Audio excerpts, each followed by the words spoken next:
Yeri gəlmişkən bu Ukrayna müharibəsi və Avropada sabitlik. Maraqlıdır ki, bu iki ifadəni bir bəndin içinə qoyublar. Məlum məsələdir, Ukrayna müharibəsi Avropada təhlükəsizlik arxitekturasını sarsıtdı, dağıtdı da deyə bilərik. Yəni bunun bir yerə qoyulması əslində aktualdır. Yəni bu sözgedən iclasda hansısa bir mexanizmlə sizə təklif oluna bilər və realist?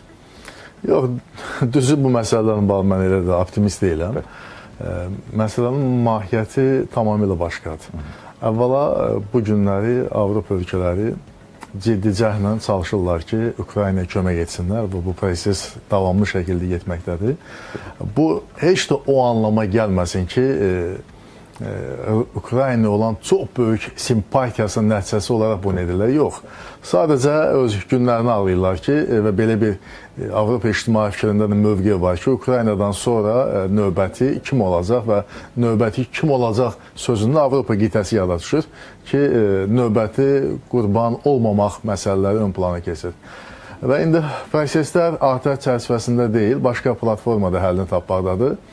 Bilirsiniz ki, noyabr ayının 27-sində Avropa Parlamenti Rusiya əleyhinə çox mühüm bir qətnamə qəbul etdi. Və qətnamədə açıq şəkildə yazdılar və tələb qoydular ki, Rusiya işğal etdiyi 5 ərazidən Krımda daxil olmaqla qoşunlarını çıxarmalıdır. Və eyni zamanda o fikirdə əksini tapdı ki, NATO-nun Ukrayna üzvü deyil. Amma buna baxmayaraq, Ukrayna münasibətdən NATO tarixində ilk dəfə olaraq 5-ci maddənin tətbiqi mümkün olsun. Qeyri-formal, qeyri-rəsmi. Artıq üzv ölkəyə münasibətdə bu tətbiq edin. Amma ilk dəfə belə bir presedent olsun. Bax, belə bir qərar qəbul etdilər, qətnamə.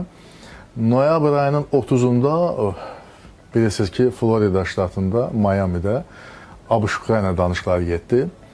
Yəni, həftə çox qızğındı. Noyabr ayının 31-də Zelenskinin Fransiya səfəri və səfər çərçivəsində Emmanuel Macronla görüşü və Parisdən bir neçə Avropa liderlərinə zəngləri. Ursula von der Leyenə zəng etdi. Eyni zamanda Marco Rutte, NATO'nun baş katimindən telefon danışığı oldu. İkisində bilirsiniz ki, Moskvada ABŞ-Rusiya danışıqları.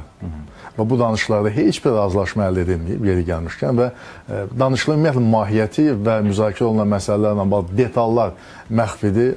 Geniş ictimaiyyət üçün, ümumiyyətlə ictimaiyyət üçün açıqlanmır. Dekabr ayının 3-də isə fikir verirsiniz, ardıcıl getməkdir. Artıq Brüsseldə NATO ölkələrinin Xarici İşlər Nazirlərinin toplantısı və bu toplantıda hələ bu müharibənin tarixində ilk dəfədir ki, tam konsensus əldə edilir ki, bundan sonra Ukraynaya 1 milyard deməli, avro həcmində yardımın göstərilməsi və razılaşma əldə edilir. Yəni, bu deməkdir ki, Ukraynaya 1 milyard avro dəyərində bu yardım göstərilsə, deməli, müharibə uzanacaq.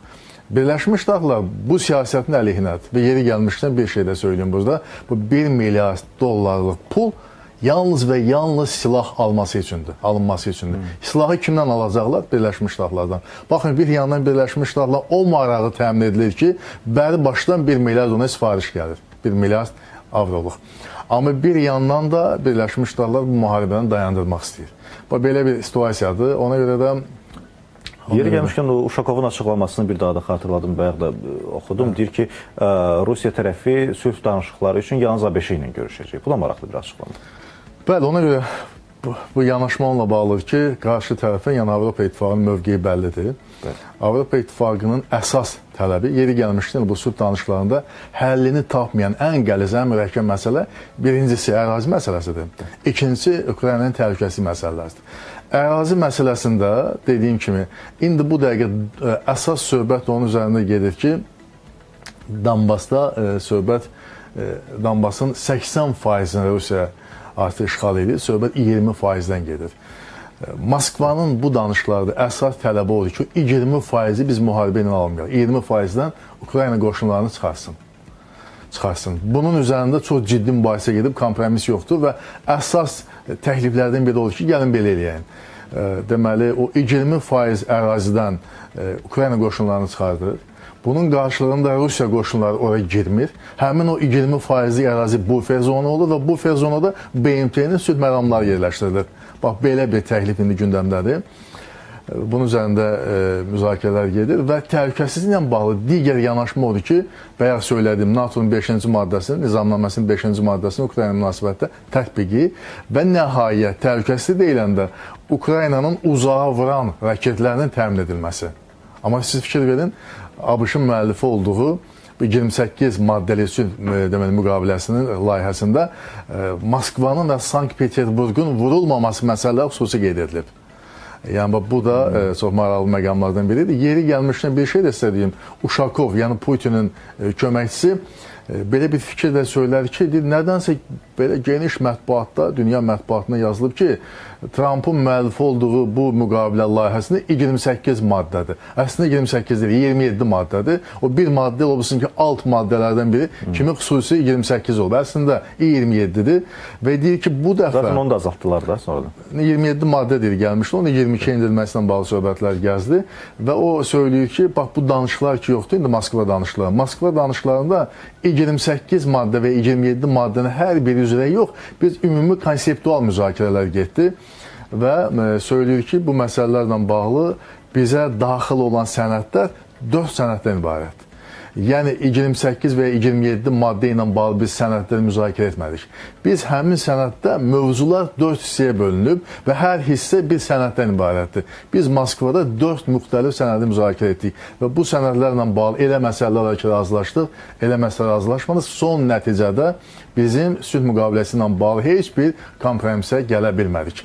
Düzdür, deyir, biz sülhü yaxınlaşdırmadıq, amma eyni zamanda sülhdən də uzaqlaşmadıq və belə bir diplomatik cavab verib. Amma dediyim kimi əsas iki məsələdir. Ərazi məsələsi. Avropa deyir ki, heç bir halda, bax Avropa Parlamentinin 27 noyabr qərarında qətnaməsində söylənib ki, heç bir halda Krım Rusiyanın olmayacaq və bunu biz qəbul etməyəcəyik. Eyni zamanda Lugansk, Donetsk, Xerson, Zaporojye, bunların heç birisi Rusiyanın olmamalıdır, biz bunu qəbul etmirik və adı çəkilən ərazilərdən Rusiya qoşunlarını çıxarmalıdır. Tələb bu cür qoyulub. Vaşinqton isə hesab edir ki, bu şəkildə Rusiya bu deməli, yanaşmanı qəbul etməyəcək, deməli, müharibə davam edəcək. Bu halda Trumpın mövqeyi belədir ki, indi sülh müqaviləsini imzalamaq lazımdır. Bir qədər sonra, bax, Rusiyanın bu günləri Donbasın 20%-ni hələ işğal eləyə bilməyib. Amma bir müddətdən sonra bu işğal da baş verəcək. Onda danışıqlar daha da qəliz, daha mürəkkəb olacaq. Ona görə indidən ona getmək lazımdır. Amma bayaq söylədiyim kimi 1 milyardlıq vəsait də ABŞ-dan silah sursat alınırsa, deməli, 2026-cı ildə mi müharibə davam eləyəcək sualı aktuallaşır.